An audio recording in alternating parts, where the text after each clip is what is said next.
On en vient maintenant au défilé du 14 juillet sur les Champs-Élysées. Parmi les avions qui survoleront la capitale, l'Atlantique 2. Cet appareil est l'un des acteurs clés engagés dans la lutte contre le groupe État islamique en Irak, capable de repérer des cibles.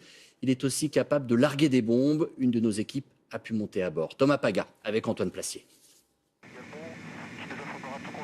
C'est un mastodonte désert de plus de 40 tonnes, capable de voler 14 heures d'affilée.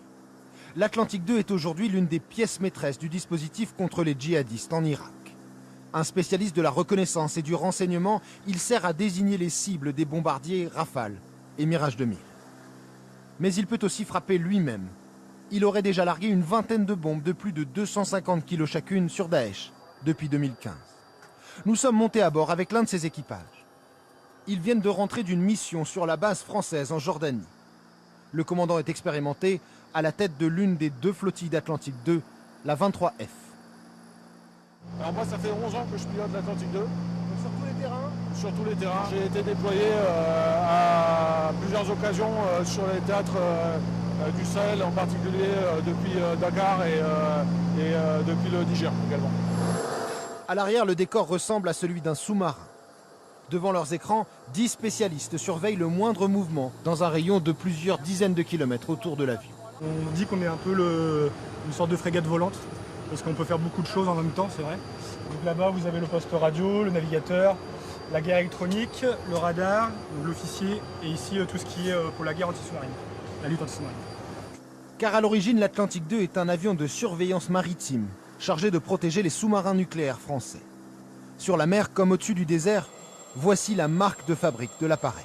Un nez vitré qui peut accueillir un observateur sous le poste de pilotage, avec vue à 180 degrés. En plus des multiples capteurs électroniques de l'avion, l'observation humaine reste essentielle pour recueillir des renseignements. Ici, on peut installer par exemple une personne qui a un appareil photo avec un très grand capteur qui nous permet d'avoir des prises de vue très précises au sol. L'Atlantique 2, ce sont les yeux mais aussi les oreilles de la Marine nationale. Successeur du Breguet Atlantique conçu pendant la guerre froide, il emporte avec lui 80 bouées de détection comme celle-ci. L'opérateur analyse et décrypte tous les sons émis par n'importe quel appareil sous l'eau. Pour assurer ses missions en Afrique et dans l'opération Chamal en Irak, l'Atlantique 2 a revu son système d'armes. Dans sa soute, plus de torpilles ou de missiles anti-navires. Cette soute, elle peut contenir différents types d'armements et de configurations. Sur l'opération Chamal, l'avion peut contenir 4 bombes guidées laser, 2 sur l'avant et 2 sur l'arrière. L'Atlantique 2 sera bientôt rénové. À l'intérieur, de nouveaux équipements radars capables de repérer des drones et des écrans tactiles. Le nouvel appareil sera livré dans 2 ans pour continuer ses missions jusqu'en 2030.